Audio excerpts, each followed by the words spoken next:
अस्सलामुअलैकुम नाज़रीन कराम, नई वीडियो में आपको खुश आमदीद कहते हैं। नवाज शरीफ ने 2/3 अक्सरियत मांग ली है बड़े साहिब से। बड़ी हैरानगी होती है ये सुन के कि ये किस तरह के जमहूरी लोग हैं जो बेशर्मी का हर लेवल क्रॉस कर रहे हैं।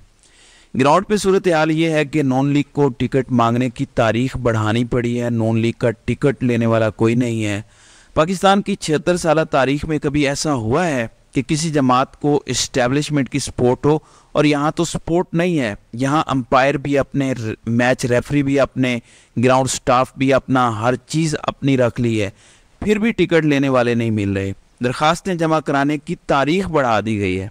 दूसरी जानिब इमरान खान ने जब पहली बार टिकट खोले थे 40,000 लोगों ने टिकट अप्लाई किया था। इमरान खान का जो मंसूबा सामने आया है वो ये है कि हर एक हलके से टिकट दिए जाएंगे और हर हलके में कम से कम 3 लोगों को टिकट दिए जाएंगे। पहले नंबर 1 कैंडिडेट होगा, फिर कवरिंग, फिर उसके पीछे एक और, ताकि एक बंदे को पकड़ लेते हैं और दस्तबरदार करवाते हैं तो दूसरा बंदा तैयार होगा, दूसरे को पकड़ते हैं तो तीसरा तैयार होगा। मैं तो मशवरा दूंगा कि 5-5 लोगों को टिकट दिया जाए और सबको ये कहा जाए कि एक दूसरे की मदद करो। जब ये इलेक्शन हो जाएंगे, MNAs MPAs बन जाएंगे, तो उसके बाद नीचे आपको एडमिनिस्ट्रेशन में लोकल बॉडीज के इलेक्शन होने हैं, उसमें आपको एडजस्ट किया जाएगा सबको। इस वक्त एक नेशन बन के, एक फैमिली बन के ये लड़ाई लड़नी पड़ेगी।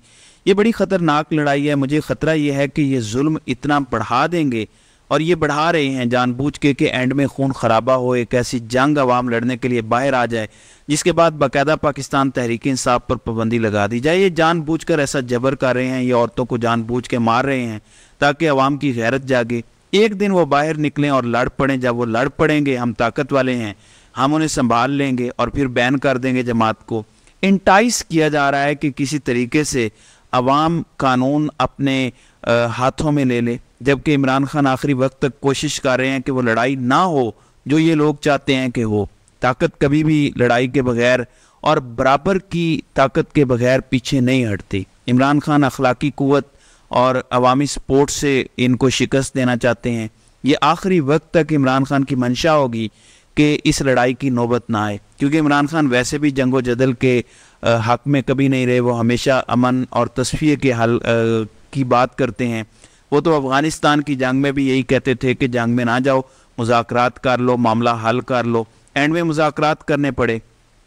तो इमरान खान यहाँ भी जंग की तरफ नहीं जाना चाहते। वो मुज़ाकरात से ही मसला हल करना चाहते हैं। वो चाहते हैं कि शफाफ इलेक्शन हो। इसके लिए जो भी मुज़ाकरात कोई करना चाहता है वो कर ले, लेकिन जो दूसरे तरफ बैठे हैं वो इस बंदे के साथ खड़े हो गए हैं जाके, जो अपने हलके से अपनी सीट भी नहीं निकाल सकता। ये ताज़ा तरीन सर्वे की रिपोर्ट है। इसको मशवरे दिए जा रहे हैं, बल्कि पूरे ख़ानदान को मशवरे दिए जा रहे हैं कि देहाती हलकों की तरफ जाओ और वहाँ से इलेक्शन लड़ो। शहरों में तुम्हारा कोई चांस नहीं है। मैं आपको बता दूं कि देहातों में मज़ीद इनका कोई चांस नहीं है।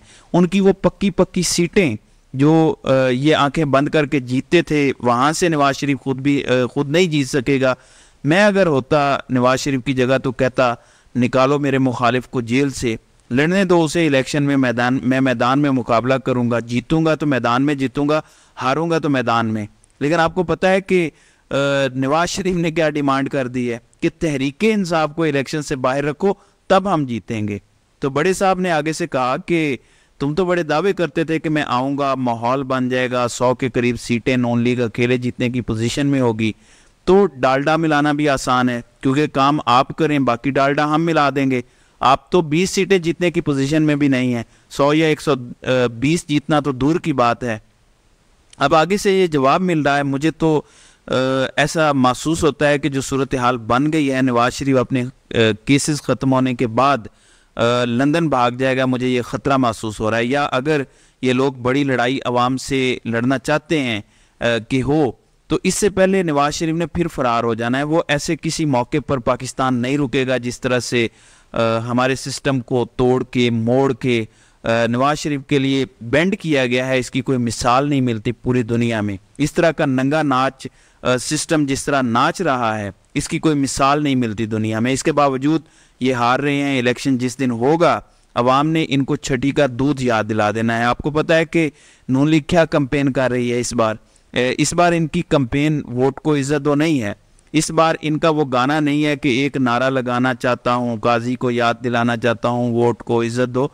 इस बार इनका नारा है कि 8 फरवरी को कौम 9 मई का हिसाब लेगी। जी हाँ, बिल्कुल, कौम इस बार 9 मई का हिसाब लेगी।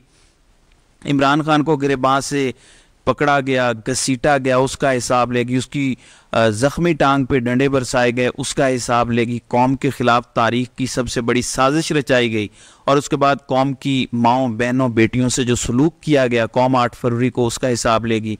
कौम आपको बताएगी कि इनकी गैरत पे जो हमला किया गया था वो सिर्फ अपने मुल्क को बचाने के लिए रुके हुए हैं। क्या आपको पता है कि इमरान खान जंग की तरफ क्यों नहीं जाना चाहते, मुकम्मल खूनी इनकलाब की तरफ क्यों नहीं जाना चाहते?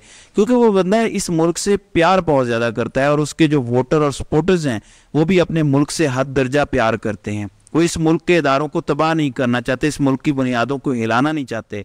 लेकिन दूसरी तरफ जो है उन्हें मुल्क से कोई सरोकार नहीं है, वो इक़्तिदार से चिपके रहना चाहते हैं। इमरान खान अपनी हुब्बुल वतनी की वजह से ये जुल्म बर्दाश्त कर रहा है, लेकिन खूनी इनकलाब की तरफ वो नहीं गया इन 18 माह में। वरना आपको पता है कि ये लोग ये कह के आए थे कि इमरान खान से मुल्क नहीं चल रहा। सिर्फ ये फिगर देख लें, यही है जो मैटर करता है। पाकिस्तान ने तरक्की करनी है तो इस एक फिगर ने ठीक होना है। पाकिस्तान के टोटल स्टेट बैंक के रिजर्व आज की तारीख में $7.5 अरब के हैं। जब इमरान खान गए अप्रैल 2022 में तो $11.5 अरब के स्टेट बैंक के ज़खायर थे। जो कुल ज़खायर हैं वो अब $12.5 अरब हैं, जबकि इमरान खान जो छोड़ के गए थे वो 18 अरब के करीब टोटल ज़खायर थे। 18 माह में IMF का प्रोग्राम भी लिया, कर्जे भी लिए। पाकिस्तान की तारीख के सबसे ज़्यादा कर्जे इन 18 महीनों में लिए गए। इमरान खान अपने पूरे दौर में जितने कर्जे लेके गए थे, शहबाज हुकूमत ने 16 माह में इससे ज़्यादा कर्जे लिए। इमरान खान के 3.5 पौने 4 साल के कर्जे थे तकरीबन 18,000 अरब, जबकि शहबाज शरीफ ने 16 महीने में 9,000 अरब से ज़्यादा कर्जा लिया। तो कर्जे भी तारीख में सबसे ज़्यादा लिए गए, अंदरूनी और बैरूनी मिला के। उसके बावजूद ज़र मुबादला के ज़खायर आज भी वहाँ तक नहीं पहुँच सके जहाँ इमरान खान छोड़ के गया था। मतलब इनसे मईशत नहीं संभाली जा रही, ना इनकी एक्सपोर्ट्स अब तक वहाँ पहुँच सकी जहाँ इमरान खान छोड़ के गया था, ना इनकी रेमिटेंसेस वहाँ पहुँच सकी जहाँ इमरान खान छोड़ के गया था। और अगर वही रेशो रहती तो आज पाकिस्तान के ज़र मुबादला के ज़खायर 20 अरब से तजावुज़ कर जाते। सिर्फ इमरान खान को ना निकालते तो आज ज़र मुबादला के ज़खायर 20 अरब से डॉलर से ज़्यादा होते, 100% 20 अरब से ज़्यादा होते, इसमें कोई डाउट ही नहीं है। और पिछला IMF का प्रोग्राम मुकम्मल होके हमें पूरा 3 साल का प्रोग्राम मिल चुका होता है, जो स्टेबिलिटी प्रोग्राम होता है। इस तरह का डंग टपाओ 9 महीने का प्रोग्राम ना होता। लेकिन उसके बावजूद जो नवाज शरीफ को लाना चाहते हैं, मेरा उनसे सवाल है कि 90 की दहाई में नवाज शरीफ ने ऐसा क्या किया कि आपको उससे मोहब्बत होगी? 2013 से 17 के दरमियान उसने ऐसा क्या किया कि आपको उससे मोहब्बत हो गई और मुल्क ठीक हो गया? कोई एक चीज़ बताएं जो नवाज शरीफ ने मुल्क के लिए ठीक की हो। एक चीज़, मेरा चैलेंज है, जो नवाज शरीफ ने ठीक किया हो। मुल्क में मनी लॉन्ड्रिंग की बुनियाद इसने रखी, मोटरवे किकबैक्स की बुनियाद इसने रखी, पूरे मीडिया को करप्ट इसने कर दिया, इदारों तक को इसने, ताकतवरों को मर्सिडीज तक देने की कोशिश की, अदलिया को इसने करप्ट किया, ब्यूरोक्रेसी को इसने करप्ट किया, पूरे सिस्टम का सत्यानाश इसने किया, मुंबई लीक्स इसने किए, डॉन लीक्स इसने किए, पाकिस्तान को हर बुराई का जिम्मेदार इसने ठहराया। भारत का बयानिया वो बोलता है। कोई एक चीज़ तो बता दो जी इसने पाकिस्तान की ठीक की हो। फिर इसको दोबारा मुसल्लत करने की कोशिश में है। अवाम को ये गुलामी कबूल नहीं है। समझदार लोग समझ गए हैं, जिनको नहीं समझ आ रही 8 फरवरी को अवाम उन्हें समझा देगी। तो इमरान खान ने वाजे कर दिया कि टिकट सारे मैं दूंगा। जेल में बैठा इमरान खान इससे खौफजदा नहीं है कि उसको उम्र कैद हो सकती है, सजाए मौत हो सकती है या कोई सज़ा हो सकती है। उसकी एक परेशानी है कि मैं फिज़िकल फिट रहूं, इसके लिए उसने एक्सरसाइज मशीन मांगी थी। और दूसरा ये कि बाहर टिकट देने में कोई गड़बड़ या कोई ख़राबी ना हो जाए, तो सारे टिकट इमरान खान ने कहा कि मैं ज़ाती तौर पर दूंगा। वो बंदा पाकिस्तान का सोच रहा है जेल में बैठ के, जबकि एक नवाज शरीफ है, जब उससे कोई मिलने जाता था जेल में तो पहला सवाल होता था कि डील का क्या बना, और दूसरा ये कि मेरे निहारी पाए आए कि नहीं। एक उसको डील की फिक्र होती थी, जैसे ही फिर डील मिली और वो मुल्क से भाग गया। एक इमरान खान है जो मुल्क के बारे में सोच रहा है, मुल्क को संवारने के बारे में सोच रहा है, बनाने के बारे में सोच रहा है। दूसरी तरफ मंसूबा साज हैं जो सोचते हैं कि जेल में डालेंगे तो ये नाजों से पला हुआ लाडला इकलौता बेटा जो अपनी माँ का है वो सह नहीं पाएगा जेल की सख्ती। थोड़ी सी सख्ती करेंगे टूट जाएगा, पाँव पकड़ेगा, माफिया मांगेगा, मुल्क से बाहर चला जाएगा। उसने कहा मैं जेल में एडजस्ट कर गया हूँ, और ये वही हार गए। जिस दिन उसने कहा था कि मैं जेल में एडजस्ट कर गया हूँ, ये वही हार गए थे। जिस दिन उसने डील की बजाय कहा था कि मुझे एक्सरसाइज की मशीन ला दो, मैं यहाँ पे अपने आप को फिट रखना चाहता हूँ। नाज़रीन इकराम, फिल्मों में ये चीज़ें हमने देखी थी कि हीरो को जब जेल में डाल दिया जाता है तो वो एक्सरसाइज करता है, अपने आप को तगड़ा बनाता है। क्या आपको डार्क नाइट राइजेज मूवी याद है?